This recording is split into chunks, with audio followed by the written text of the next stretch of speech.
கோபுரம் டிவி நேயர்களுக்கு இனிய வணக்கம். மகான் ஸ்ரீ ஷீரடி சாய்பாபா அற்புதங்கள் இந்த நிகழ்ச்சிக்கு நீங்கள் அளித்து வரும் அன்பிற்கும் ஆதரவிற்கும் மிகப்பெரிய நன்றியை தெரிவித்துக் கொள்கிறோம். இந்த நிகழ்ச்சியில் மகான் ஷீரடி சாய்பாபா பக்தர்களுக்கு கருணை உள்ளத்தோடு நிகழ்த்தி வரும் அற்புதங்களை வரிசையாக தரிசனம் பண்ணிட்டு வரும் சாய்நாதரின் அற்புதமான அருளாசிகளோடு அந்த வகையில் சாய்நாதர் இன்று நமக்கு வழங்க இருக்கும் அற்புதமான அருள் வாக்கு சத்திய வாக்கு என்னன்னு கேட்டிங்கன்னா, எதற்கும் பயப்படாதே, எது நடந்தாலும் உனக்கு சாதகமாக மாறும், நான் மாற்றி அமைப்பேன் அப்படிங்கிறார். எவ்வளோ பெரிய சத்திய வாக்கு இல்லை? எதற்கும் பயப்படாதேங்கிறாரு, கலங்காதே. என்ன ஒரு வார்த்தை யூஸ் பண்ணுறாரு பாருங்க. எது நடந்தாலும் உனக்கு சாதகமாக மாறும், நான் மாற்றி அமைப்பேன் அப்படிங்கிறாரு. அவர் ஒரு மிகப்பெரிய சக்தி. அந்த சக்தியிடம் இருந்து நமக்கு இப்படி ஒரு அருள்வாக்கு கிடைச்சதுன்னா நம்ம எதற்குமே கவலைப்பட வேண்டாம் என்ற அர்த்தம் இல்லையா? அந்த மாபெரும் ஆசீர்வாதத்தை நாம் எல்லாம் தலைவணங்கி ஏற்றுக்கொள்வோம். சாய்நாதர் இருக்க பயமேன்னு நம்ம தைரியமாக வீறு நடை போட்டு சென்று கொண்டே இருப்போம். அப்படி மிகப்பெரிய ஆசீர்வாதம் பெற்ற 4 சகோதரிகளின் அற்புதங்களை நமக்கு அனுப்பி வைத்திருக்கிறார் சாய்நாதர். அந்த 4 சகோதரிகள் யார் அப்படின்னு கேட்டிங்கன்னா, ஹைதராபாத்தை சேர்ந்த சகோதரி உமாசங்கரி அவர்கள் சொந்த ஊருக்கு லீவுக்கு போகிறாங்க, அங்கே செலிப்ரேட் பண்ணுறதுக்காக. திருப்பி வரும்போது ஹைதராபாத்தை நோக்கி வந்து கொண்டிருக்கிறார்கள். சித்தூர் கிராஸ் பண்ணும்போது விபத்தில் சிக்குகிறது கார். சகோதரி கூவி அழைத்தார்கள், சாயப்பா அப்படின்னு தான் கூப்பிட்டாங்க. பாபா என்ன அற்புதம் நிகழ்த்தினார், அந்த அற்புதத்தை தரிசனம் செய்ய இருக்கிறோம். அடுத்து கோயம்புத்தூரை சேர்ந்த சகோதரி பிரியா அவர்கள். இந்த அற்புதத்தின் மூலம் பாபா ஒரு மிகப்பெரிய விஷயத்தை சகோதரிகளுக்கு உணர்த்துகிறார். கவனச்சிதறல் வேண்டாம் அப்படிங்கிற மாதிரி ஒரு மிகப்பெரிய விஷயத்தை சொல்லிக் கொடுக்கிறார் சாய்நாதர். என்ன விஷயம் அது, அதையும் நம்ம தரிசனம் செய்ய இருக்கிறோம். அடுத்து சகோதரி தேவிகா சரவணன் அவர்கள். பாபா கிட்ட ஒரு மிகப்பெரிய வேண்டுதல், பாபா எங்கள் திருமண நாளைக்கு நாங்கள் ஷீரடியில் இருக்க வேண்டும். கர்மாவினால் பல இடைஞ்சல்கள் வருது சகோதரிக்கு. ஆனால் சாய்நாதர் எல்லாத்தையும் உடைச்சு பிரமாதப்படுத்தி கொடுக்கிறார். அந்த அற்புதங்களை தரிசனம் செய்ய இருக்கிறோம். இப்படி 3 அற்புதங்கள் பிரமாதம் அப்படின்னா, மலேசியாவை சேர்ந்த சகோதரி சசிகலா அவர்களுக்கு என்ன அற்புதங்க, அமர்க்களப்படுத்துகிறார். 4 வருடங்களாக நடந்து வந்த ஒரு போராட்டத்திற்கு முடிவு கட்டியிருக்கிறார் சாய்நாதர். சாய்நாதரின் ஏகமுக தீபம் அப்படி ஒரு மிகப்பெரிய அற்புதத்தை நிகழ்த்தி இருக்கிறது. சகோதரி அந்த பிரமாதமான அற்புதத்தை நம்மிடம் ஷேர் பண்ணிக்கிறாங்க. இப்படி 4 அற்புதங்களை கொடுத்து சாய்நாதருக்கு நமக்கு கொடுக்கின்ற அருள் வாக்கு சத்திய வாக்கு என்னன்னு கேட்டிங்கன்னா, எதற்கும் பயப்படாதே, எது நடந்தாலும் உனக்கு சாதகமாக மாறும், நான் மாற்றி அமைப்பேன் அப்படிங்கிறார் சாய்நாதர் இல்லையா? அதுதான் சாய்நாதர் இல்லைங்களா? இப்படி பிரமாதமான 4 அற்புதங்களை தரிசனம் செய்வதற்கு முன்னால் நான் உங்களிடம் கேட்டுக்கொள்வதெல்லாம் இந்த நிகழ்ச்சிக்கு லைக் பண்ணுங்கள், ஷேர் பண்ணுங்கள். அது நீங்கள் பிரமாதமாக பண்ணிக்கிட்டு இருக்கீங்க. எதற்காக லைக் செய்ய வேண்டும்? புதிதாக வருகின்ற சகோதரிகளுக்கு தான் நான் சொல்கிறேன், சகோதரர்களுக்காக தான் சொல்கிறேன். நீங்கள் லைக் பண்ண பண்ண பண்ண பண்ண இந்த யூடியூப் ரெக்கமெண்டேஷன் அப்படி வைடு கவரேஜாக போகுது. அப்படி போகும்போது இந்த பாபாவின் அற்புதங்கள் எல்லோரும் கேட்பதற்கு வழிவகை செய்கிறது அந்த லைக். அது மூலம் நமக்கு புண்ணியம் கிடைக்கும் இல்லையா? ஒரு லைக் பண்ணலாமே, பிடித்திருந்தால் ஷேர் பண்ணலாம்.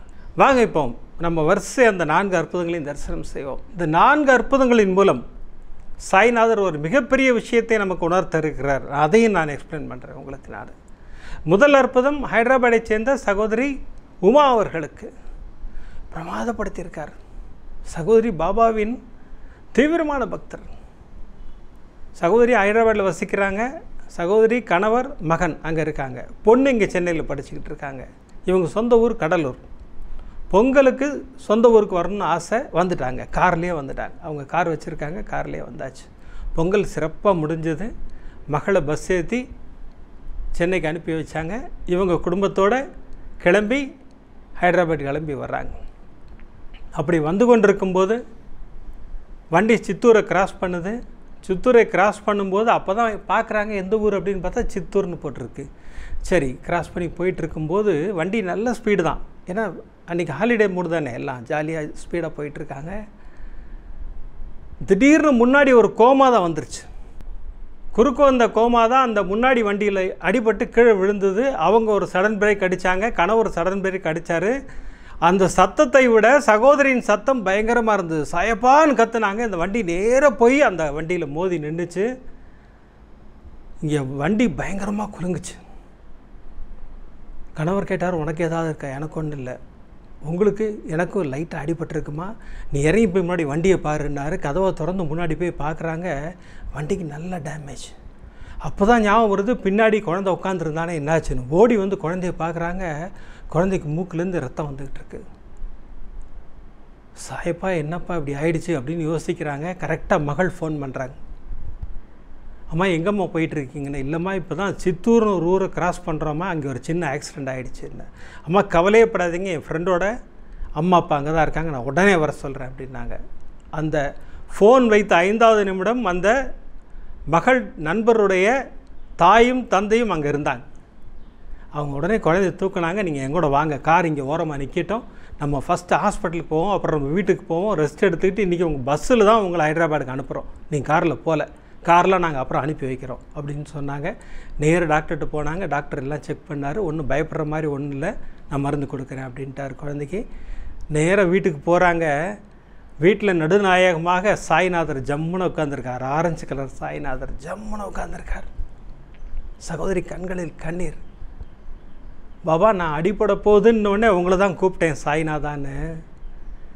நீங்கள் இங்கே உட்காந்துக்கிட்டு ஓடி வந்துட்டீங்க பார்த்தீங்களா, எனக்கு அவ்வளோ சந்தோஷம் அப்படின்னாங்க. பாபாவை தொட்டு வணங்கினார்கள். அப்புறம் அங்கேருந்து கிளம்பி இரவு பஸ்ஸு பிடிச்சி ஹைதராபாத் போய் சேர்ந்துட்டாங்க. அடுத்த நாள் காலை கணவர் திடீர்னு நெஞ்சு வலிக்குதுங்கிறார். மீண்டும் சாய்நாதரின் பாதங்கள் தான். பாபா எதுவுமே இருக்கக்கூடாது பாபா, நேற்று மோதே நினச்சேன் அவருக்கு இந்த மாதிரி வலி வரும்ன்ட்டு, ஆனால் ஒன்றும் இல்லைன்னு நினச்சேன், இப்போ வந்துருச்சு அப்படின்னு சொல்லி டாக்டரை போனாங்க. டாக்டர் எல்லா செக்கப் பண்ணார். அம்மா ஒன்றும் பயப்படுற மாதிரி ஒன்றும் இல்லை, நீங்கள் வீட்டுக்கு போங்கன்னாரு. பாபாவுக்கு ஒரு மிகப்பெரிய நன்றியை சொன்னேன்னா, எங்களை இந்த மிகப்பெரிய ஆபத்திலிருந்து சாய்நாதர் காப்பாற்றினார். நான் கூட யோசிப்பேன், ஏன் பாபா எங்களுக்கு இந்த அடிப்படை வச்சிங்கன்னு சொல்லிட்டு. பாபா விளக்கத்தை நம்ம கோபுரன் டிவி மூலம் எங்களுக்கு கொடுத்தார் அப்படின்னாங்க. அது என்ன விளக்கம் நான் சொல்கிறேன், இந்த 4 அற்புதங்களையும் சொல்லிவிட்டு அந்த விளக்கத்தை சொல்கிறேன் நான். சகோதரிக்கு அடுத்து பிரமாதமாக ஒரு அற்புதம் பண்ணார். சகோதரி அந்த ஆரஞ்சு பாபா பார்த்து மயங்கிட்டாங்க. அப்படியே அந்த ஃப்ரெண்டு வீட்டில் பார்த்தாங்க இல்லையா, கண்ணிலே நிற்கிதுண்ணே எனக்கு அந்த பாபா, அவ்வளோ அற்புதமாக அழகாக இருந்தார். பாபா எங்கள் வீட்டுக்கு வரமாட்டிங்களானே கேட்டேன் அவரை. இப்போது ரீசண்டாக மகனை ஸ்கூலில் விட்டுட்டு சகோதரி வந்துக்கிட்டு இருக்காங்க. பார்த்தா ஒரு ஆலமரத்துக்கு கீழே ஜம்முன்னு உட்காந்துருக்காராம் அந்த ஆரஞ்சு கலர் பாபா. அண்ணா நான் எதுவுமே எதிர்பார்க்கலன்னா நேராக இறங்கினேன், பாபாவை அள்ளி எடுத்தேன், கட்டி பிடிச்சி ஒரு முத்தம் கொடுத்துட்டு வண்டியில் தூக்கி வச்சுக்கிட்டு வீட்டுக்கு வந்து இப்போ வீட்டில் வச்சுட்டேன்னாங்கிறாங்க. பாருங்கள் ஸ்க்ரீனில் பாருங்கள், இந்த பாபா தான். சகோதரி ஆசைப்பட்டது தேடி வந்தார் சாய்நாதர். இந்த மாதிரி சாய்நாதர்கள் கிடைக்கிறது வந்து மிகப்பெரிய ஐஸ்வர்யம், யாரும் மிஸ் பண்ணாதீங்க. இன்றைக்கெல்லாம் நிறையா சொல்கிறாங்க சகோதரிகள், அங்கே பார்த்தேன் இங்கே பார்த்தேன் அப்படிங்கிறாங்க. அது கொண்டு வந்து வைக்கிறவங்க வந்து அது எந்த காரணத்தினால வைக்கிறாங்கன்றதெல்லாம் நம்ம ஆராய்ச்சி பண்ண வேண்டிய அவசியம் கிடையாது, அதெல்லாம் நமக்கு தேவையும் இல்லை. ஏன்னா சாய்நாதர் தெளிவாக ஒரு விஷயம் சொல்கிறார், ஒரு விக்கிரகமோ ஒரு சித்திரமோ தயாராகும்போது அதுலேயே பேர் யார் பேருன்னு இருக்குங்கிறார். அது யாருக்காக தயாராகுதுன்னு இருக்கு இல்லையா, அது அவங்க பேர் இல்லைன்னு கொண்டு வச்சுட்டு தான் போவாங்க. நமக்கு கிடைக்கிதுன்னா நம்ம பேர் அதில் இருக்குது ஜம்முன்னு. சாய்நாதரின் ஆசீர்வாதம் நமக்கு பரிபூர்ணமாக உண்டு. நல்லா ஞாபகம் வச்சுக்கோங்க. இந்த 4 செக்மெண்ட் முடிஞ்ச உடனே ஒரு விளக்கம் கொடுப்பேன் நான் உங்களுக்கு. சரி, இப்படி பிரமாதமாக இந்த அற்புதம் நிகழ்ந்தது அப்படின்னா கோயம்புத்தூரை சேர்ந்த சகோதரி பிரியா அவர்களுக்கு இந்த அற்புதத்தின் மூலம் சாய்நாதர் ஒரு மிகப்பெரிய எச்சரிக்கையை பெண்களுக்கு கொடுக்கிறார், சகோதரிகளுக்கு கொடுக்கிறார். சமையல் செய்யும்போது கவனச்சிதறல் வேண்டாம், கவனமாக இருங்கள். அதற்கு தான் அந்த அற்புதத்தை சொல்ல வச்சுருக்கார். என்ன நடந்தது அப்படின்னு கேட்டிங்கன்னா, சகோதரியும் ஒரு இல்லத்தரசி இல்லைங்களா, காலையில் குழந்தைங்களை எழுப்பி ஸ்கூலுக்கு அனுப்பணும், கணவரை ஆஃபீஸ்க்கு அனுப்பணும், எல்லாருக்கும் டிஃபன் செய்யணும், சாப்பாடு செய்யணும், எல்லாம் ரெடி பண்ணி அனுப்பணும் இல்லைங்களா. அதனால் தினமும் காலையில் அத்துணை சகோதரிகளும், நீ உங்கள் எல்லாரையும் தான் சொல்கிறேன், பரபரப்பாக இருக்கீங்க. காலையில் 4-5 மணிக்கு எந்திரிச்சிடுறீங்க, இன்னும் கணவருக்கு சீக்கிரம் போடணுன்னு இன்னும் சீக்கிரம் எந்திரிக்கிறீங்க, பயங்கர பரபரப்பாக இயங்கிக்கிட்டு இருக்கீங்க இல்லையா. உண்மையிலே ஒரு மிகப்பெரிய விஷயந்தான் அது. ஏன்னா ஒரு நாளைக்கு என்ன செய்யணுங்கிறத முடிவு பண்ணுறதுக்கு பாருங்கள், அதுவே பயங்கரமான டார்ச்சர். அதை முடிவு பண்ணி அதை இம்மீடியட்டாக ரெடி பண்ணி அழகாக பேக் பண்ணி அவங்களுக்கு கொடுத்து அனுப்பிச்சு நல்ல டேஸ்ட்டாக இல்லைங்களா, அங்கே தான் உங்களுடைய திறமையே இருக்குது, பிரமாதப்படுத்துகிறீங்க நீங்கள். இதெல்லாம் நடக்குது இல்லையா. அப்படி நடக்கும்போது கவனச்சிதறல் இருந்ததுன்னா என்ன நடக்கும், அதுதான் இப்போ சாய்நாதர் நமக்கு அற்புதமாக காட்டியிருக்கிறார். கோயம்புத்தூரை சேர்ந்த சகோதரி பிரியா அவர்கள் அன்று காலை 4 மணிக்கு எழுந்திரிச்சிட்டாங்க. என்னென்ன சமையல் பண்ணணுன்னு எல்லாம் ரெடி பண்ணிட்டாங்க. இந்த டிஃபன், அப்புறம் தொட்டுக்க சட்னி, அடுத்து சாதம், குழம்பு, பொரியல் எல்லாம் ரெடி பண்ணிட்டாங்க. எல்லாத்தையுமே என்னென்னு தயாராகிடுச்சு. இப்போ அதுக்கு உண்டான பொருட்கள் எல்லாம் ரெடி பண்ணிக்கிட்டு இருக்காங்க. எல்லாத்தையும் ரெடி பண்ணிக்கிட்டு இருக்காங்க. எல்லாத்தையும் கட் பண்ணி வச்சாச்சு. இப்போ சட்னிக்கு தேங்காய் அரைக்கணும். பிரமாதமாக அரைச்சி சட்னி ரெடி பண்ணிட்டோம்னா சமையல் முடிஞ்சது. அப்புறம் கணவரை எழுப்பி குழந்தைங்களை எழுப்பி ஸ்கூலுக்கு அனுப்பலாம். இந்த மாதிரிலாம் சகோதரி பிளான் பண்ணிக்கிட்டே இருக்காங்க. இந்த எண்ணங்கள் மண்டையில் ஓடிக்கிட்டே இருக்கும். நான் சொன்னது கரெக்டாக சகோதரி எல்லாம் ரெடி பண்ணாங்க. கரெக்டாக சட்னி அரைக்கிறதுக்கு மிக்சியில் எல்லாத்தையும் போட்டாங்க. ஒரு கை வந்து சுவிட்சில் இருக்குது, ஒரு கை அந்த மூடியின் மேலே இருக்குது. இதை ஆன் பண்ணுறாங்க. அந்த மூடி அசைந்து கொடுக்கறது, மூடி நவுந்துருச்சு. சகோதரியின் கை உள்ளே போயிடுச்சு. இப்போ என்ன நடந்திருக்குன்னு நான் சொல்லி தெரிய வேண்டிய அவசியம் இல்லை. கை உள்ளே போயிடுச்சு. உள்ளே போய் இந்த நடுவிரலும் இந்த மோதிர விரலும் கட் ஆகிடுச்சு. அதுக்கு தான் பாபா தெளிவாக சொல்கிறார், கவனச்சிதறல் வேண்டாம் அப்படிங்கிறாரு. சகோதரி கத்துறாங்க, சாயப்பான்னு கூப்பிட்டாங்க. கணவரை அலறி பிடிச்சி ஓடி வரார். என்னம்மா என்னாச்சு என்னங்க மிக்சிக்குள்ளே கை போயிடுச்சு, என்னம்மா நீ கவனமாக செய்ய வேண்டாமாம்மா அப்படின்னு கோச்சிக்கிறாரு. நீ உடனே கிளம்பி டாக்டர்கிட்ட போகலான்னார். நேராக டாக்டர்கிட்ட போனாங்க. டாக்டர் எல்லாம் செக்கப் பண்ணார். எமர்ஜென்சி கேஸாக ட்ரீட் பண்ணுறேன், இம்மீடியட்டாக ஆப்ரேட் பண்ணிவிடுவோம், எல்லாம் சரி பண்ணிடலாம், ஒன்றும் கவலைப்பட, எல்லாம் சரியாயிடும் அப்படின்னாங்க. சகோதரிக்கு பாபாவின் மீது மிகப்பெரிய கோபம். அவ்வளவு கோபத்துலேயும் நான் சொன்ன மந்திரம் சர்வரோக தோஷ நிவாரண ஸ்லோகம்னா சகோதரி சொல்கிறாங்க. அந்த மந்திரம் எனக்கு மிகப்பெரிய கவசமாக விளங்கி கொண்டிருக்குதுன்னா, அவ்வளோ கோபம் எனக்கு பாபா மேலே இருந்தாலும் என் வாய் முணுமுணுத்தது அந்த சர்வரோக தோஷ நிவாரண ஸ்லோகத்தான். நான் சொல்லிக்கிட்டே இருந்தேன். நான் கணவர் ஊதி எடுத்து நெத்தியில் வச்சு விட்டார். டாக்டர் சொன்னார், அம்மா காப்பாற்றியாச்சும்மா, ஒன்றும் பிரச்சனை இல்லைம்மா, கொஞ்சம் ரெஸ்ட் மட்டும் இருங்க நீங்கள் என்னார். வீட்டுக்கு வந்தேன். நான் ரெஸ்ட்டில் இருக்கும்போது கூட பாபா மீது மிக கோபத்தில் தான் இருந்தேன். ஆனால் கோபுரம் டிவியின் மூலம் சாய்நாதர் என் கோபத்தை தணித்தார். இந்த அடிபட்டிருக்கு, இது எதனால் எனக்கு புரிய வைத்தார் சாய்நாதர். மிகப்பெரிய ஆபத்திலிருந்து உன்னை காப்பாற்றி இருக்கிறேங்கிற ஒரு மிகப்பெரிய ரகசியத்தை எனக்கு புரிய வைத்தார். அது என்னங்கிறத நான் அந்த செக்மெண்ட் எண்டில் சொல்ல போகிறேன்னு சொன்னேன் உங்களுக்கு. நான் கண்டிப்பாக சொல்கிறேன் நான், இல்லையா? இப்படி சகோதரிக்கு ஒரு மிகப்பெரிய ஆபத்திலிருந்து சகோதரியை காப்பாற்றி ஒரு மிகப்பெரிய அற்புதம் புரிந்தார் சாய்நாதர். சகோதரி சொல்கிறாங்க, என்னுடைய விரல் நல்ல அழகாக ஆயிடுச்சுன்னா நான் அண்ணாவுக்கு சொல்லணும் ஃபோன் பண்ணி நான் பாபாட்ட வேண்டிக்கிட்டேன். இப்போ எல்லாம் பக்காவாக ஆகிடுச்சுன்னா அதனால தான் உங்களுக்கு ஃபோன் பண்ணி சொல்கிறேன். நீங்கள் ஒரே ஒரு விஷயம் மட்டும் சகோதரிகளுக்கு சொல்லுங்கன்னா, எனக்கு பாபா என்ன உணர்த்தினாரோ அதை என்ன நீங்கள் எல்லாருக்கும் உணர்த்தினார். நாங்கள் நிச்சயமாக சொல்ல போகிறோம். இந்த எபிசோடு மூலமாக அது தெளிவாக சொல்ல போகிறோம். அதை இப்படி பிரமாதமாக 2 அற்புதங்கள் புரிந்த சாய்நாதர் சகோதரி தேவிகா சரவணனுக்கு என்ன அற்புதம் பண்ணியிருக்காருங்க. சகோதரி கேட்டது வந்து தன்னுடைய திருமண நாளைக்கு நான் ஷிரடியில் இருக்கணும், அன்றைக்கி உங்கள்கிட்ட ஒரு மிகப்பெரிய கோரிக்கை வைக்க போகிறேன், அந்த கோரிக்கையை நிறைவேற்றி கொடுக்கணும்னு நினைங்க. பாருங்கள் எவ்வளோ பெரிய நம்பிக்கையோடு பிரார்த்தனை பாருங்கள். சகோதரி டிக்கெட் வாங்கிட்டாங்க, கணவருக்கு இவங்களுக்கு டிக்கெட் வாங்கியாச்சு. ஆனால் ஊருக்கு போகிறதுக்கு 3 நாளைக்கு முன்னாடி கணவருக்கு கிட்னியில் பிரச்சனை, ஸ்டோன் ஃபார்ம் ஆகிடுச்சு. டாக்டர் சொல்கிறார், தயவுசெய்து லாங் ஜேர்னி வச்சுக்காதீங்க, அதுவும் ட்ரெயினில் வச்சுக்காதீங்க. வழியில் எங்கேயாவது அது மூவ் ஆகி வந்து எங்கேயாவது வழியில் நின்றுச்சுன்னா கணவர் மரண அவஸ்தைப்படுவார், ரொம்ப கஷ்டமாயிடும். தயவு செய்து இந்த ட்ரிப்பை கேன்சல் பண்ணுங்கண்ணா. சகோதரியும் சரி கணவரும் சரி, நாங்கள் பண்ண மாட்டோம் சார், எங்களுக்கு ஏதாவது மருந்து கொடுங்க, நாங்கள் எப்படியா போயிடுறோம், எங்கள் பாபா எங்கள் கூட இருக்காருன்னாங்க. சரி அப்புறம் உங்கள் இஷ்டம்னு சொல்லிட்டு மருந்து எழுதி கொடுத்தாரு. எப்போல்லாம் பெயின் வருதோ அந்த மருந்து சாப்பிடுங்க அப்படின்னு சொல்லி கொடுத்துட்டார். ட்ரெயினில் ஏறி உட்காந்துட்டாங்க. ட்ரெயின் 3 மணி நேரம் லேட்டு, ஷிரடி வந்து இறங்கிருச்சு ட்ரெயினை விட்டு இறங்கினோடனே கணவர் சொன்னார், அம்மா எனக்கு ரெஸ்ட் ரூம் வரா மாதிரி இருக்குது, நான் போயிட்டு வந்துடுறேன், ஒரு நிமிஷம் வெயிட் பண்ணுன்னாரு. ரெஸ்ட் ரூம் போயிட்டு வந்த கணவர் சந்தோஷமாக கூச்சிக்கிட்டே வர்றார். என்னங்க போகும்போது வலிக்குதுன்ட்டு போனீங்க, இப்போ சந்தோஷமாக வரீங்க என்ன? அம்மா ஸ்டோன் வெளில போயிடுச்சுமா அப்படிங்கிறாரு. எவ்வளோ பெரிய அற்புதம் புரிஞ்சிட்டார் பாருங்க சாய்நாதர். ஷீரடியில் கால் வைத்தவுடன் ஒரு மிகப்பெரிய துன்பம் முடிவுக்கு வந்தது இல்லைங்களா? அதுதான் பாபா. நம்முடைய ஆபத்தை விலக்கி நமக்கு அற்புதங்கள் புரிபவர் சாய்நாதர். பாபாவுக்கு ஒரு மிகப்பெரிய நன்றி சொல்லிட்டு ஷீரடிக்குள்ளே போனோன்னா, ட்ரெயின் லேட்டுங்கிறதுனால நாங்கள் கிளம்பி போகிறதுக்குள்ளே ஈவினிங் ஆரத்தி ஸ்டார்ட் ஆகிடுச்சு. நான் கணவர்கிட்ட சொன்னேன், கண்டோப மந்திர் போகலாங்க, வாங்க உடனே வாங்க, ஃபஸ்ட்டு கண்டோப மந்திர் போய் தரிசனம் பண்ணிவிடுவோம். கோபுரம் டிவியில் அண்ணா சொல்லியிருக்காரு, கண்டோப மந்திர் பார்க்காம வரவே கூடாதுன்னு சொல்லியிருக்காரு. நான் உண்மை, நான் நிறைய சகோதரிகளுக்கு சொல்லிகிட்டே இருக்கேன். நிறைய பேர் என்கிட்ட கண்டோபா மந்திர் எங்கே இருக்குதுன்னு கேட்குறீங்க. அந்த கேள்வியே கேட்கக்கூடாது. நம்ம ஷீரடியில் தரிசிக்க வேண்டிய இடங்கள்னு ஒரு 10 எபிசோடு போட்டிருக்கேன் இப்போ ரீசெண்டாக. அந்த எபிசோடு 10 ஒரு வாட்டி பார்த்துட்டு ஷீரடி போங்க, இல்லை ஷீரடி போகும்போது பார்த்துக்கிட்டே போங்க. எந்தெந்த இடம் நீங்கள் தரிசனம் பண்ணணுங்கிறது தெளிவாக சொல்லியிருக்கோம். நம்ம அதில் முதல்ல சொன்னதே கண்டோபா மந்திர் தான். அங்கே தானே பாபா வந்து இறங்கினார் இல்லையா குதிரை வண்டியில். ஆவோ சாயின்னு மகள் சாபதி கூப்பிட்ட இடம் இல்லைங்களா, ஒரு அற்புதமான இடம் இல்லையா, அதை மிஸ் பண்ணவே கூடாது யாரும். சகோதரி கரெக்டாக கண்டோபா மந்திர் உள்ளே போகிறாங்க, ஆரத்தி நடந்துக்கிட்டு இருக்கு. அந்த ப்ரீஸ் கூப்பிட்றாரு, வாங்க வாங்கங்கிறாரு. கிட்ட போகிறாங்க, இவங்க 2 பேர்ட்டையும் ஆரத்தி தட்டை கொடுத்து நீங்கள் ஆரத்தி எடுங்கங்கிறாரு. சகோதரிக்கு கண்களில் கண்ணீரிப்போம். பாபாவின் மிகப்பெரிய ஆசீர்வாதம் கிடச்சிதுன்னு சொல்லிட்டு ஆரத்தி எடுக்கும்போதே சகோதரி மிகப்பெரிய வேண்டுதலை அங்கே கண்டோபா தெய்வத்துக்கிட்ட வச்சாங்க.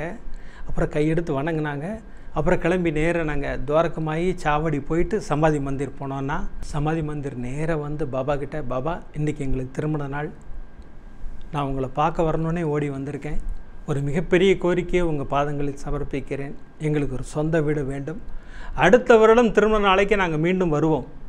அப்போ வரும்போது எங்கள் வீடு கிரகப்பிரவேசம் முடிச்சுட்டு தான் நாங்கள் இங்கே வரணும். உங்கள் ஆசீர்வாதம் எங்களுக்கு பரிபூர்ணமாக வேண்டும். நிச்சயமாக நீங்கள் கொடுப்பீர்கள். உங்கள் ஆசீர்வாதம் எங்களுக்கு நிச்சயமாக உண்டு. பாருங்கள் எவ்வளோ நம்பிக்கையோடு பிரார்த்தனை பண்ணுறாங்க பாருங்கள். இந்த நம்பிக்கை பலித்ததான்னு கேட்டால் அதுதான் சாய்நாதர். அடுத்த வருடம் திருமண நாளைக்கு முன்னாடியே சகோதரிக்கும் ஒரு கணவருக்கும் மிகப்பெரிய ஆசீர்வாதம். சொந்தமாக வீடு கட்டியாச்சு. ஒரு வியாழக்கிழமையில் ரிஜிஸ்ட்ரேஷன், ஒரு வியாழக்கிழமையில் கிரகப்பிரவேசம். அமர்க்களப்படுத்திட்டார் சாய்நாதர். ஆனால் இது நீங்கள் சொல்லுங்கன்னா, நம்பிக்கையோடு பாபாவின் பாதங்களில் கோரிக்கையை வைக்கும்போது பாபா நிறைவேற்றி கொடுக்குறாருங்கிறத நீங்கள் சொல்லுங்கண்ணான்னாங்க. சத்தியம், உண்மை, இதெல்லாம் நடக்கும். எப்படி நடக்கும்? சகோதரி சொன்ன மாதிரி நம்ப வேண்டும். அதுதான் அங்கே ரகசியமே. அதுதான் பாபாவின் வழிபாட்டு ரகசியமே. என்னன்னு கேட்டிங்கன்னா நம்பிக்கை தான். நம்பிக்கையோடு ஒரு பாதங்களை பிடிக்கும்போது நமக்கு அற்புதங்கள் நிச்சயமாக நிகழும் இல்லையா? அதற்காகத்தானே நம்ம ஒரு பூஜைகள் இதெல்லாம் நம்ம சொல்லிக் கொடுக்குறோம். விளக்கு பூஜைகள் சொல்லிக் கொடுக்குறோம். ஒரு வியாழக்கிழமையும் துணி பூஜை எதற்காக நம்ம பண்ணுறோம்? நம்முடைய தேவைகள் அனைத்தையும் நிறைவேற்றி கொடுங்கள் பாபா தானே பாபாவின் பாதங்கள்கிட்ட கேட்குறோம். பாபா நமக்கு தேவைகளை நிறைவேற்றி கொடுத்து மிகப்பெரிய ஆசீர்வாதம் செய்கிறார். இன்றைக்கி வியாழக்கிழமையாக இருக்கிறதுனால ஞானசாய் பாபாவின் துணி பூஜையின் தரிசனம் இன்றைக்கி நமக்கு இருக்குது. அந்த துணி பூஜையின் தரிசனம் முடிந்தவுடன் அந்த பிரமாதமான அற்புதம், மலேசியாவை சேர்ந்த சகோதரி சசிகலாவின் அற்புதம் நமக்கு கிடைக்க இருக்கிறது. இந்த அற்புதத்தை தரிசனம் செய்ய இருக்கிறோம். ஏகமுக தீபம் செய்த ஒரு மிகப்பெரிய அற்புதம், அந்த அற்புதத்தை தரிசனம் செய்ய இருக்கிறோம் இல்லைங்களா? அதுக்கப்புறம் நான் ஒரு விஷயம் சொல்லிக்கிட்டே வரேன் இல்லையா? உங்களுக்கு எண்டில் ஒரு கன்க்ளூஷன் தரேன்னு சொல்லிட்டு இருக்கேன். இப்போ அதையும் நான் சொல்கிறேன். நான் வாங்க இப்போ பிரமாதமாக அந்த துணி பூஜையின் தரிசனத்தை பெற்றுக்கொள்வோம்.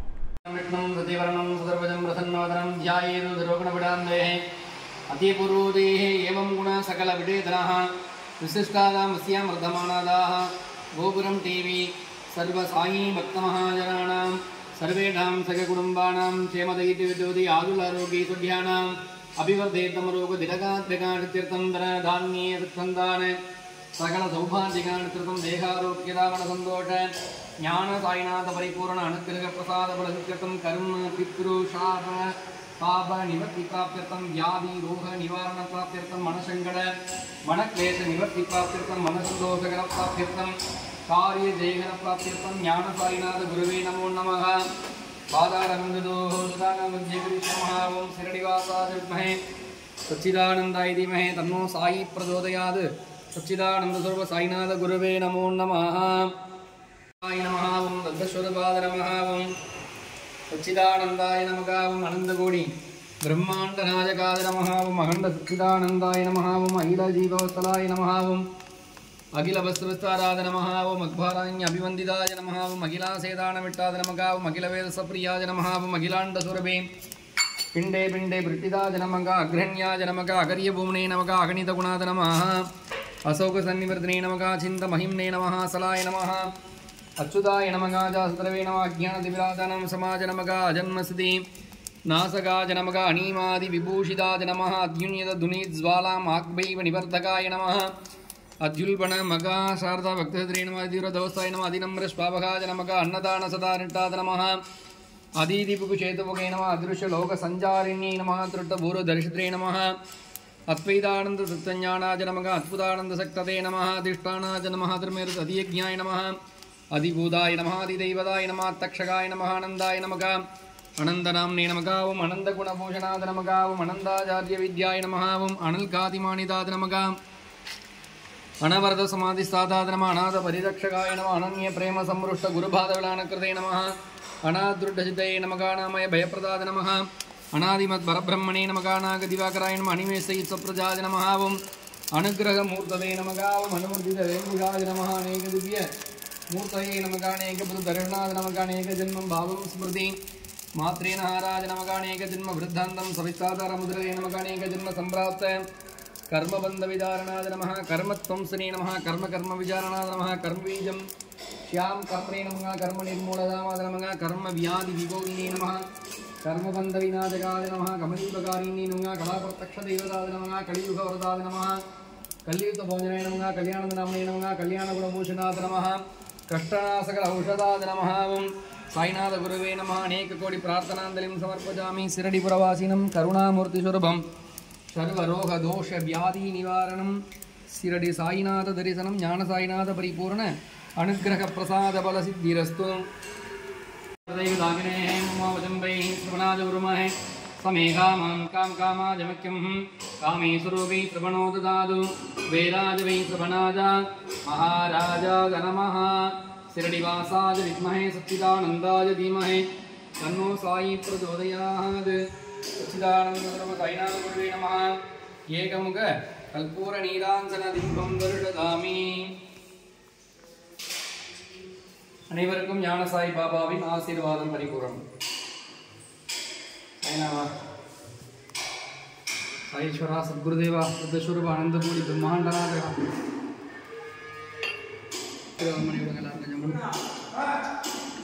சாய்நாத் மகாராஜ். அற்புதமாக துனி பூஜையின் தரிசனம், நம் தேவைகளை அருளும் அற்புதமான ஞான சாய் பாபாவின் துனி பூஜையின் தரிசனம்.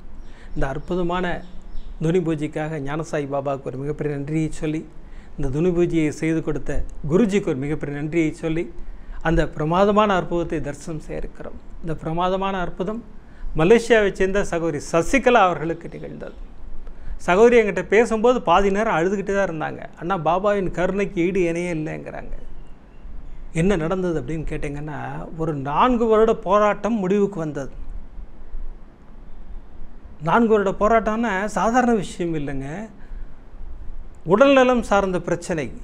உடல்நலம் கெட்டு போகும்போது மனநலம் கெட்டு போகும் இல்லையா? அது சமீபத்தில் நான் உணர்ந்தேன்.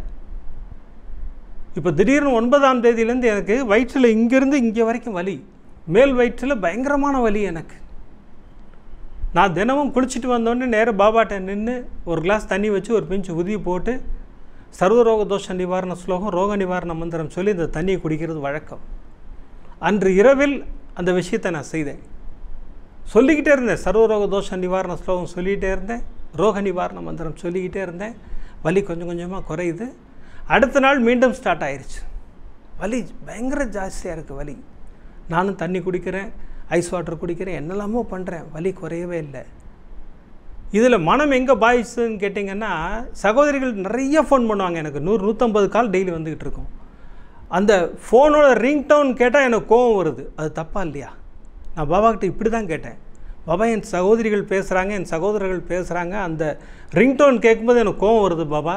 அது வரக்கூடாது பாபா எனக்கு. ஏன்னா அவங்க ஏதோ பிரச்சனைக்காக தான் என்கிட்ட பேசுகிறாங்க. நான் ஃபோன் எடுக்காமல் அதை பார்த்து நான் கோவப்பட்டேன்னா அது எவ்வளோ பெரிய தவறு பாபா எனக்கு.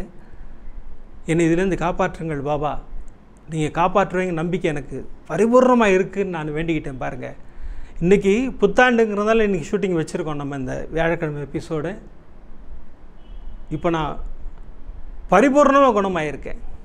எனக்கு வலி சுத்தமாக இல்லை. சாய்நாதரின் கருணை அளவிட முடியாதது. அந்த சர்வரோக தோஷ நிவாரண ஸ்லோகமும் ரோக நிவாரண மந்திரமும் மாபெரும் அற்புதத்தை நிகழ்த்தியது. சரி, என் கதைக்கு வந்துட்டேன். இப்போ சகோதரின் கதைக்கு போவோம். சகோதரி சசிகலாவுக்கு 2020ஆம் ஆண்டு இர்ரெகுலர் பீரியட்ஸ், நிறைய சகோதரிகள் என்கிட்ட பேசிக்கிட்டு இருக்கீங்க, ஆனால் இந்த பிரச்சனையால் எங்களுக்கு மிகப்பெரிய அவஸ்தையாக இருக்குது. அதான் சகோதரிகளுக்கு தான் தெரியும் அதோட அவஸ்தை என்னங்கிறது. அதுவும் இந்த 40 வயதை கடக்கும்போது ஒரு மிகப்பெரிய பிரச்சனையை நீங்கள்லாம் எதிர்கொள்கிறீர்கள். பாபா கிட்ட வேண்டிக்கிட்டே இருப்பேன், இந்த மாதிரி பிரச்சனைலாம் கொடுக்காதீங்க பாபா அப்படின்னு சொல்லிட்டு. சகோதரிக்கு இந்த பிரச்சனை ஜாஸ்தி ஆகுது, உதிரம் வந்துக்கிட்டே இருக்குது. டாக்டர்கிட்ட தான் ஓடினாங்க. டாக்டர் என்ன சொல்கிறாரு, அம்மா உள்ளே வந்து மறு மாதிரி சின்ன சின்ன கட்டி இருக்குமா, நான் ஆப்ரேட் பண்ணி எடுத்துடுறேன், ஒரு மைனர் சர்ஜரி தான், நீங்கள் அட்மிட் ஆகுங்கன்னாரு. சகோதரி ஹாஸ்பிட்டலில் அட்மிட் ஆனாங்க. ஆப்ரேட் பண்ணி எடுத்தார். நின்று போச்சு. சகோதரிக்கு மிகப்பெரிய சந்தோஷம், அப்பாடா நின்று போச்சுரா அப்படின்னு நினச்சாங்க. 2021ஆம் ஆண்டு மீண்டும் தொடர்ந்தது, 22 தொடர்ந்தது, 23 தொடர்ந்தது. இப்படி 4 வருடங்கள் தொடர்ந்து இந்த பிரச்சனை. 4 வருடங்களும் அட்மிட் ஆவாங்க. ஒரு சின்ன சர்ஜரி இது நடந்துக்கிட்டு இருக்கு. இப்போ சகோதரிக்கு என்னென்னா அடுத்த வருஷமும் கண்டிப்பாக வரும் இல்லையா? ஒரு வருஷம் வந்துருச்சு, எல்லா வருஷமும் வருங்கிறது இப்போ ரொட்டீன் ஆகிடுச்சு. சகோதரி பயந்தா மாதிரியே 24இல் மீண்டும் அதே பிரச்சனை. இப்போ நேராக பாபாட்ட போய் உட்காந்துட்டாங்க. என்ன பாபா இப்படி நடக்குது?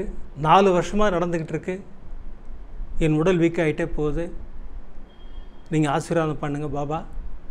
நான் கோபுரம் டிவியில் இப்போ தான் ஏகமுக தீபம் பற்றி கேள்விப்பட்டேன்.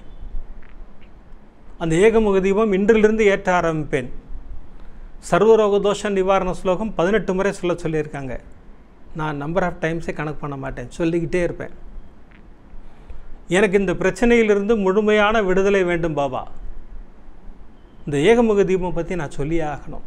ஏகமுக தீபம் வடக்கு நோக்கி ஏற்றப்படும் தீபம்.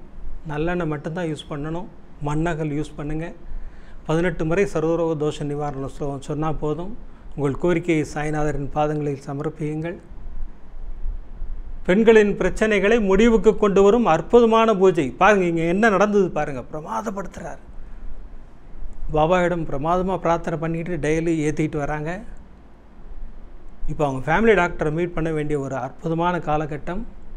டாக்டர் இதை பற்றி டிஸ்கஸ் பண்ணுறாங்க. டாக்டர் சொன்னார், ஒரு அற்புதமான டாக்டர் இருக்கார், எனக்கு என் நண்பர், அவர் நான் அறிமுகப்படுத்துகிறேன், அவர் உங்களுக்கு இந்த பிரச்சனையை முடிவுக்கு கொண்டு வருவார். பாருங்கள் அந்த வார்த்தை எப்படி யூஸ் பண்ணார் பார்த்தீங்களா?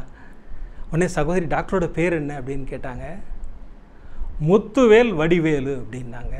சகோதரி கண்களில் நீர் கோத்துருச்சு. என்னன்னு பார்த்தீங்கன்னா இவங்க குலசாமி முருகர். பாபாட்ட போய் பாபா இந்த பிரச்சனைக்கு ஒரு முடிவு கட்டுங்கள் அப்படின்னா முருகரை கூட்டு வந்து நிப்பாட்டுறார் முன்னாடி. டாக்டர் பேர் என்ன? முத்துவேல் வடிவேலு. டாக்டர் நாங்கள் உடனே போகிறோம், நீங்கள் அட்ரஸ் கொடுங்கன்னாங்க. அட்ரஸை வாங்கிக்கிட்டாங்க, நேராக டாக்டர்கிட்ட போயிட்டாங்க. டாக்டர் பார்த்து அவ்வளோ தேஜஸாக பிரமாதமாக இருக்கார், அன்பாக பேசுகிறார். அம்மா ஒன்றுமே இல்லை, ஒரு ஸ்கேன் பண்ணுவோம் அப்படின்னாரு. ஸ்கேன் பண்ணார். ஆமாம்மா சொன்னதெல்லாம் கரெக்டு தான், உள்ள கட்டிலாம் இருக்குது, ஒரு எம்ஆர்ஐ பண்ணிடலாம், அதுக்கப்புறம் வீல் டிசைட் அப்படின்னாரு. எம்ஆர்ஐ பண்ணார். எம்ஆர்ஐ பண்ணிவிட்டு டாக்டர் சகோதரியும் கணவரையும் உட்கார வச்சு தெளிவாக பேசுகிறார். இந்த பிரச்சனை முடிவுக்கு வருகிறது. பாருங்கள் எப்படி பாபா எப்படி வார்த்தைகள் கொடுக்குறார் பாருங்கள். ஒரே ஒரு ஆப்ரேஷன் தான், உங்களுக்கு எந்த பிரச்சனையுமே வராது, உங்கள் யூட்ரஸ் ரிமூவ் பண்ணிடுறேன். எதுக்காக சொல்கிறேன்னு கேட்டிங்கன்னா, யூட்ரஸ் அப்நார்மல் சைஸில் இருக்குது, பெருசாக இருக்குது, வீக்கமாக இருக்குது, அதனால் அது உள்ளே இருக்க வேண்டாம். உங்களுக்கு எந்த பாதிப்பும் இல்லாமல் அதை எடுத்துடுறேன், உங்களுடைய எல்லா பிரச்சனைகளும் முடிவுக்கு வரும். பாருங்கள் எப்படி ஒரு ஆசீர்வாதம் கொடுக்குறார் சாய்நாதர். சகோதரி அப்புறம் அங்கேருந்து கிளம்பி நேராக வீட்டுக்கு வந்தாங்க. பாபாவுக்கு ஒரு விளக்கேற்றி மிகப்பெரிய நன்றியை சொன்னார்கள். பாபா எவ்வளோ பெரிய ஆசீர்வாதம் பண்ணிட்டீங்க பாபா, உங்கள் ஆசீர்வாதத்தோடு நான் போய் அட்மிட் ஆகிறேன், ஆப்ரேஷன் பண்ணிக்க போகிறேன், நீங்கள் கூட வாங்க பாபா அப்படின்னு சொல்லி பாபாவை கூப்பிட்டாங்க. அடுத்த நாளைக்கு அட்மிட் ஆகிட்டாங்க ஹாஸ்பிட்டலில். இப்போ ஹாஸ்பிட்டலில் ஸ்டாஃப் வந்து பேசிக்கிட்டு இருக்காங்க. அம்மா இந்த ஆப்ரேஷனுக்கு 44,000 வெள்ளி ஆகும், நீங்கள் ஒரு கையெழுத்து போடுங்க, உங்கள் இன்சூரன்ஸ்க்கு நாங்கள் அனுப்புகிறோம், அங்கே சேங்க்ஷன் ஆகலைன்னு நீங்கள் பே பண்ணணும். சகோதரி இதை பற்றிலாம் கேரே பண்ணல. என் சாயப்பா இருக்கார், அவர் பார்த்துப்பார். பாருங்கள் எவ்வளோ நம்பிக்கை வந்துச்சு பாருங்கள் சகோதரிக்கு. நேராக அனுப்பிச்சி விட்டுட்டாங்க. இப்போ ஆப்ரேஷன் சக்ஸஸ்ஃபுல்லாக முடிஞ்சிருச்சு, பிரமாதமாக ரிமூவ் பண்ணிட்டாங்க யூட்ரஸை. சகோதரிக்கு ஒரு மிகப்பெரிய சந்தோஷம். இப்போ இன்னமும் நம்ம உடம்புலேருந்து ஒரு மிகப்பெரிய வியாதி ஒன்று நம்ம விட்டு கிளம்பி போயிடுச்சு அப்படிங்கிற ஒரு மிகப்பெரிய நம்பிக்கையை கொண்டு வந்தார் அந்த டாக்டர் முத்துவேல் வடிவேலு. பிரமாதப்படுத்திட்டார். பாபா என் ஆசீர்வாதம் பரிபூர்ணமாக கிடைத்தது. இப்போ தான் சகோதரி யோசிக்கிறாங்க, அந்த நர்ஸு சொன்னாங்களே 44,000 வெள்ளின்னாங்களே, கணவர் என்ன பண்ணார், இன்சூரன்ஸ் கிடச்சிதா, இதெல்லாம் யோசிச்சுக்கிட்டு இருக்காங்க. டாக்டர் வந்தார், செக் பண்ணார், அம்மா 3 நாள் ஹாஸ்பிட்டலில் இருந்துட்டீங்க, பரிபூர்ணமாக குணமாயிட்டீங்க, இனிமேல் செக்கப்புக்கு நீங்கள் 2 மாதம் கழித்து வந்தால் போதும், இன்றைக்கி உங்களுக்கு டிஸ்சார்ஜ் அப்படின்னாரு. சகோதரி கணவரை கூப்பிட்டாங்க, இங்கே வாங்க, எங்க 44,000 வெள்ளி சொன்னாங்களே, நீங்கள் என்ன பண்ணீங்க? என்ன ஏம்மா இல்லை இன்சூரன்ஸில் கொடுத்துட்டாங்கம்மா, நீ ஒன்றும் கவலைப்படாதம்மா, நீ சந்தோஷமாக இருமா அப்படின்னாங்க. சகோதரி கண்களில் கண்ணீரோடு பாபாவுக்கு நன்றி சொன்னாங்க. பாருங்கள், அவர் ஆசீர்வாதம் எங்கே வரைக்கும் வருது பாருங்கள், பிரமாதப்படுத்துகிறாரு. அப்புறம் வீட்டுக்கு வந்தேன்னா என் கணவரும் என் குழந்தைகளும் என்னை தாங்கினார்கள், என்னை உள்ளங்கையில் வைத்து தாங்கி அமர்க்களப்படுத்தினாங்கண்ணா. எல்லா ஆசீர்வாதமும் பாபாவால் நான் எனக்கு இது நீங்கள் கண்டிப்பாக சொல்லணும்ண்ணா. பாபாவின் ஏகமுக தீபம் நம்பிக்கையோடு செய்யும்போது நம்முடைய பிரச்சனைகள் முடிவுக்கு வருகின்றது. சகோதரி சொன்னது பெண்களின் பிரச்சனைகள். நம்பிக்கையோடு அந்த பூஜையை பண்ணுங்கள், ஏகமுக தீபத்தை நம்பிக்கையோடு செய்யுங்கள். உங்களின் பிரச்சனைகள் அனைத்து முடிவுக்கு வராது. என்ன பிரச்சனை வேணா இருக்கட்டும், பாபா தான் சொல்கிறாரே, தெளிவாக சொல்கிறார் இல்லைங்களா? எதற்கும் பயப்படாதே, சூப்பராக சொல்கிறார் இல்லைங்களா? எது நடந்தாலும் உனக்கு சாதகமாக மாறும், நான் மாற்றி அமைப்பேன்கிறார் சாய்நாதர். அவருக்கும் நமக்கு என்னங்க பயம்? சரி, இப்போ அந்த ஒரு விளக்கம் ஒன்று தரேன்னு சொல்லிகிட்டு இருந்தேன், சொல்லணும் இல்லையா? அதை சொல்லியே ஆகணும் நான். இப்போ அந்த சகோதரிக்கு ஆக்சிடெண்ட் ஆகி தான் பாபா அதை உணர்த்தணுமா? அடுத்து இந்த சகோதரிக்கு மிக்சிக்குள்ளே கை விட்டு தான் இந்த பிரச்சனை நடக்கணுமா? இப்படிலாம் ஒரு கேள்வி நமக்கு வரலாம் இல்லையா? அந்த கேள்விக்கு ஒரு பதில் பாருங்கள். இப்போ இந்த சகோதரி விஷயத்துலேயும் அது பொருந்தும். அது கர்ப்பப்பை கோளாறு வர வச்சு தான் கர்ப்பப்பை எடுக்கணுமா? அந்த மாதிரிலாம் வரும். இங்கே என்ன தத்துவம்னு கேட்டிங்கன்னா, இந்த கர்மா அதை நம்ம கழிச்சே ஆகணும், 100% கழித்தாக வேண்டும். அப்போ நம்ம பாபாவின் பக்தர்கள், நம்ம கர்மாவில் 95% அவர் எடுத்துக்கிறார் இல்லையா? சாய்நாதர் அற்புதமாக எடுத்துக்கொள்வார். மீதி 5% தான் நமக்கு கொடுக்குறார். இந்த 5% நம்ம கழியும் போது இந்த சின்ன சின்ன பிரச்சனைகளை நம்ம ஃபேஸ் பண்ணுறோம். ஆனால் எல்லாவற்றிலிருந்தும் நம்மை பாதுகாத்து நம் தந்தையாக தாயாக நம்முடன் இருந்து நம்மை அரவணைத்து நமக்கு ஆசீர்வாதம் செய்வது யாருன்னு கேட்டிங்கன்னா சாய்நாதர். இதைத்தான் அந்த சகோதரிகளுக்கு உணர்த்தினார். மிகப்பெரிய ஆபத்து அதிலெல்லாம் இல்லை, உனக்கு சின்னதாக ஒரு சின்ன பிரச்சனையை தரேன், அதுலேருந்து நீ வெளில வந்துடு, அப்புறம் எல்லாத்தையும் நான் பார்த்துக்கிறேன் அப்படிங்கிறார் சாய்நாதர். அந்த சின்ன பிரச்சனையிலிருந்தும் நம்மை காப்பாற்றி காத்தருள்வார் சாய்நாதர். அவர் பாதங்களை கெட்டியாக பிடித்து கொள்ளுங்கள். நம்மை காப்பதற்காக தான் சாய்நாதர் நம்ம கூடவே இருக்கார். இன்னும் ஒரு படி மேலே சொன்னால் நமக்குள்ளே இருக்கிறார் சாய்நாதர், நம்முள் தான் வாழ்ந்து கொண்டிருக்கிறார். இன்று பிரமாதமான 4 அற்புதங்கள். இந்த 4 அற்புதங்களின் மூலம் சாய்நாதர் நமக்கு சொல்லுகின்ற ஒரு அற்புதமான விஷயம், எதற்கும் பயப்படாதே, எது நடந்தாலும் உனக்கு சாதகமாக மாறும், நான் மாற்றி அமைப்பேன் அப்படிங்கிறார் சாய்நாதர். இந்த மிகப்பெரிய ஆசீர்வாதத்தை தலைவணங்கி ஏற்றுக்கொள்வோம் நம்ம எல்லாம். ஏன்னா ஒரு மிகப்பெரிய சக்தியிடமிருந்து ஒரு சத்திய வாக்கு நமக்கு கிடைக்கும்போது நம்மளாம் கொடுத்து வச்சவங்க நம்மளாம் இல்லையா? அதுதான் சாய்நாதர் நம்ம கூடவே இருக்கார், நம்ம கூட. அடுத்த எபிசோடில் பாருங்கள், பிரமாதமான 4 அற்புதங்கள், எல்லாமே சிலருக்கு வைக்கும் அற்புதங்கள், சொல்லும் போதே கண்களில் கண்ணீரை வர வைக்கும் ஒரு பிரமாதமான அற்புதம். இந்த அற்புதங்களே நம்ம அடுத்த எபிசோடில் தரிசனம் பண்ண போகிறோம். ஒரு எபிசோட் முடிக்கும் போதும் சர்வரோக தோஷ நிவாரண ஸ்லோகம் சொல்லி தான் முடிக்கிறோம். அந்த வகையில் நான் இப்போ சர்வரோக தோஷ நிவாரண ஸ்லோகம் சொல்ல போகிறேன். எல்லோரும் பிரார்த்தனைக்கு தயாராகுங்கள். ஷிரடிபுர வாசினம் கருணாமூர்த்தி ஸ்வரூபம் சர்வரோக தோஷ நிவாரணம் ஷிரடி சாய்நாதன் தரிசனம். சத்குருவின் கடாட்சம் நமக்கெல்லாம் நிறைஞ்சு கிடைக்குன்னு வேண்டிக்கிறேன். அடுத்த எபிசோடில் நிறைய அற்புதங்களோடு உங்களை சந்திக்கிறேன். நன்றி, வணக்கம். ஓம் சாய்ராம்.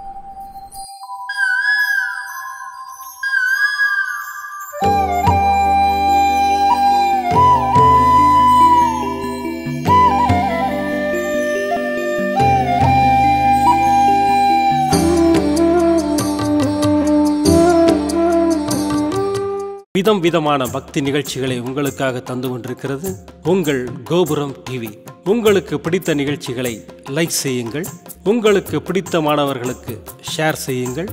மேலும் சப்ஸ்கிரைப் செய்வதோடு மட்டுமல்லாது அருகில் இருக்கும் பெல் பட்டனை கிளிக் செய்து கோபுரம் டிவி நிகழ்ச்சிகளை உடனுக்குடன் தெரிந்து கொள்ளுங்கள்.